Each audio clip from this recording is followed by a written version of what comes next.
It's the first time in this administration where we've seen troops delegated from the federal government gone to the southern border to actually protect the southern border from a flood of illegal immigrants. Now, this is in anticipation of the Title 42 ending. If people don't already know what that is, it was an executive order by President Trump in 2020 to halt and stop illegal immigrants from coming into the nation from the southern border, holding them in facilities, and if they don't meet a certain criteria, they get deported back to their nation.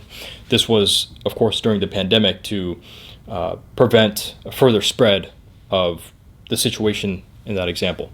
Now, the current administration could extend it. They could say, hey, we're going to enforce a border with immigration, DHS, all that, HSI, and prevent human trafficking, prevent the cartels from using people to smuggle in, prevent the smuggling of illegal substances and things of that nature. But we're seeing that the Biden administration is only bringing the troops here now because they are anticipating a huge surge. And they're only doing this, even though this is going against their ideology, their political ideology, which is they want to let people come in. They want to let illegals come in with loose vetting for a certain reason, but they're foreshadowing a huge surge that would be an overburden to the system, the American welfare system, the American law enforcement system, and especially at the border with Border Patrol and with the local cities at that southern border of Texas. And so they have to do something, right? They have to have some friction to allow the filtering to be more efficient. Now, in general, the current administration, in tandem with the Obama administration before Trump, both of these administrations have a loose policy when it comes to letting immigrants in. They believe immigrants should flood in, surge the border. I mean, that's what Biden has said on tape when he was running. Come in and you can get access to rewards. We'll help you with the welfare system. We'll give you prepaid debit cards. We'll give you the resources that you need to come into this nation and actually do whatever you want. Have the opportunity and the freedoms that all the other American citizens have. Now, there's a big problem with this. The problem is not that we don't want immigrants. We are a nation of immigrants. We accept the most immigrants out of any other nation in the world. But we have to vet the right people to make sure that they're performing and they're net positive on our society. If they're a burden on our system, we, the taxpayers, ultimately pay for it because there's a welfare system that takes the most amount of our tax money. And that money is going towards people who are not working or contributing towards the system. And so we're just going to have a bloated system of people who the high productivity people, the high earners, end up paying for. And so you have a system that over time won't work out.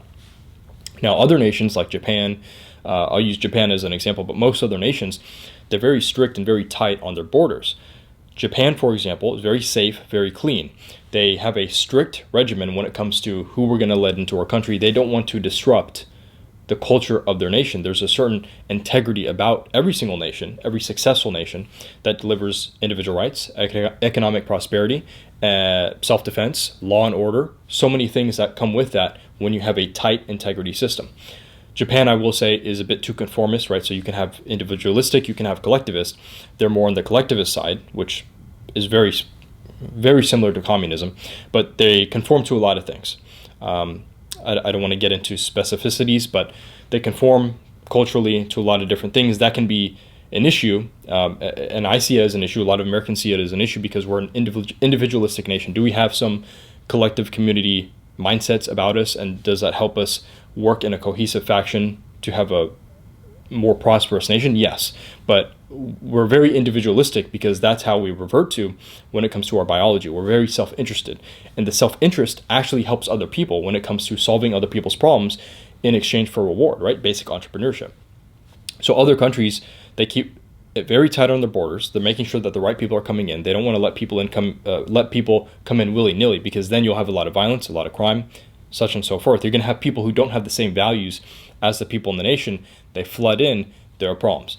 So what we see here is the flooding of illegal immigrants is only to support the people in the Democrat Party, the people who are on the left, who are using these people, giving them freebies, and then there's an implicit contract where, okay, now we're going to vote for you. We're going to vote for your party. And now that party has more power, short and long term. And so really, these politicians, who they've effectively compromised the American system, but they've risen to the top, they're using our taxpayer money to give to certain people to garner votes for themselves, which is a huge interference. and they're really being treasonous about it. They're disobeying the Constitution because federally, the federal government, Biden, his administration, is supposed to enforce our borders to protect the immigrants here at home, to protect individual citizens, private citizens, regardless if you're an immigrant or not. If you're born here or if we came here legally through the due process, you're a priority compared to people who have not come here legally, not through the due process. If we're saying now that we're prioritizing people who have not come here legally, they've not gone through the due process, they're not an American citizen, we're effectively dismissing all of the people within America and saying that we care about these other folks who have nothing to do with America. They're just trying to come in they're seeking refuge, mainly economic refuge. The current administration and administrations that are part of the establishment, they align themselves with the establishment. You can have Republicans and Democrats who align themselves with the establishment, and they will come in and they'll say, well, they're seeking asylum. And they're really manipulating that term because most of the time, these people who are immigrating here, they're not seeking asylum, like from a genocide or terrorism, anything like that. They're seeking economic refuge, which is not a bad thing. That's a positive thing. But you need to come here legally.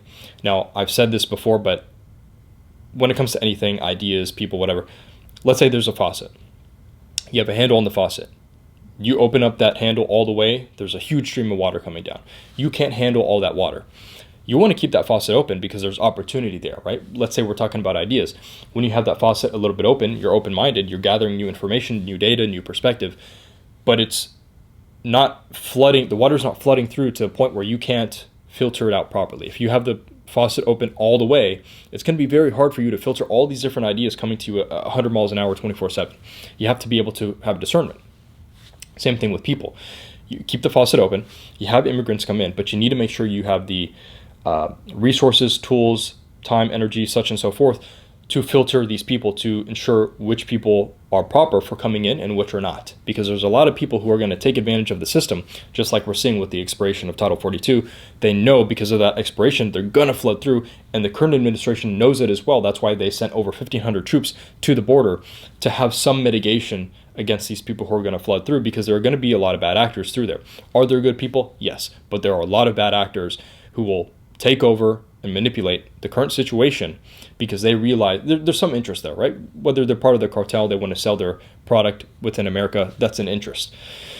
Now, we here at home, we need to ensure that we have not only with illegals coming in and immigrants in general coming in, but people here in America, our private citizens, people who are born here, or people who are sons and daughters of immigrants who have already come here. We need to be mindful of the indoctrination. There's a ton of indoctrination with higher learning institutions, really most of the institutions who have the culture on lock. They indoctrinate people here at home, and then we have the flood of illegals coming in.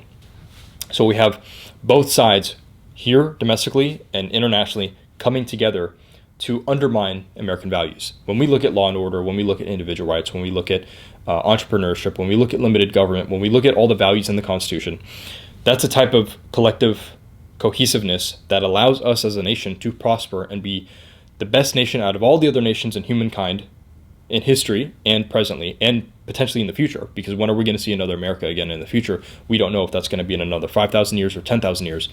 But just the fact that we have a high standard of living, anyone here in America has opportunity to move up and down the socioeconomic hierarchy. That is extremely profound. And we only have that because we all agree as a national community. There are certain values that we hold, and we're seeing right now a schism and a rift between two sides of America. And it's because half of America, and a decent amount of the other folks, have been indoctrinated with the wrong ideology to do the bidding of the people at the top of the hierarchy. And most people, they're pawns. They're just doing the bidding because they think that's what they should be doing. They think this is what they should be thinking. They think this is what is right. They've been emotionally manipulated. And so you have people here domestically who are going through public school systems, even in college, universities, at work. All of these people are being manipulated and indoctrinated. So you're creating bad apples within the system. Plus you have bad apples flooding in. And these people at the top, these politicians, and it's not just politicians, but you have other people in different industries who are working together with government to allow this infiltration to happen. Now, that's because short term, there's interests that can be aligned where people will ideologically and financially profit. But long term, this doesn't fare well. If we look at other countries like China, for example, China is a great example of this. They have their own problems, but something that they're doing much better than America is they have a cohesiveness, even with their, how many people do they have now? 1.4 billion people, maybe it's higher than that now. With their population, they still have a cohesiveness of what the culture is in China. It's not perfect, it's not congruent around all of China, but it's getting there. And it's much more cohesive than here in America, where we're very divided, we're very split by intention, by purpose, so that there's the majority of the population who are really, this translates to Operation Mockingbird in a sense, where back in the 1980s, we had the Cold War, and we allegedly had an operation from the CIA, Operation Mockingbird, to spread misinformation, to spread propaganda to the American public, to the point where the American public themselves wouldn't even know what the truth is, and that would trickle to USSR, the Soviet Union, and they would also be misinformed. That operation supposedly is still occurring to this day. If people want to do some more research about it, you can see how the mainstream media, legacy media, especially on cable news, but now it's being infiltrated or being pedestalized onto other forms of internet media. It's the same narrative, the same stories with a slightly different angle, but you're not getting much perspective. Even though it's coming from different channels, you're still getting the same perspective, because that's what the people at the top of these corporations want you to perceive. They want you to have that worldview. So when we look at what we have here in America, we have a huge split, whereas other countries like China, they're not thinking about the next 10 years. They are thinking about the next 10 years, but they're really focused on the next 200 years. They want China, President Xi wants China to survive for the next 200 years. They don't just want them to survive, they want them to conquer. They want them to own the world. They want them to be the number one superpower.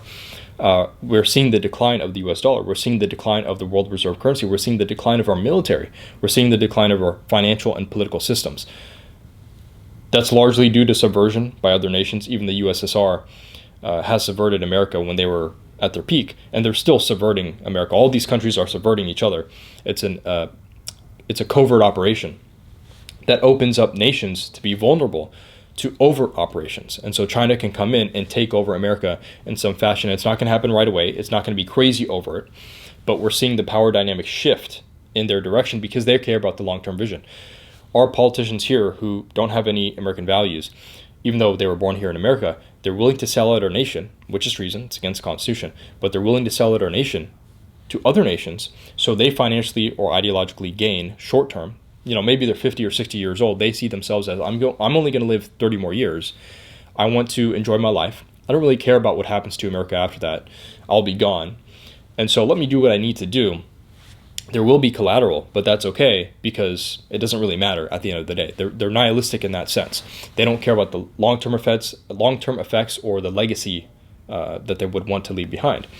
In fact, they don't really have empathy because empathy is ensuring they weren't in a position of opportunity, but they don't want to provide the future Americans with a position of opportunity.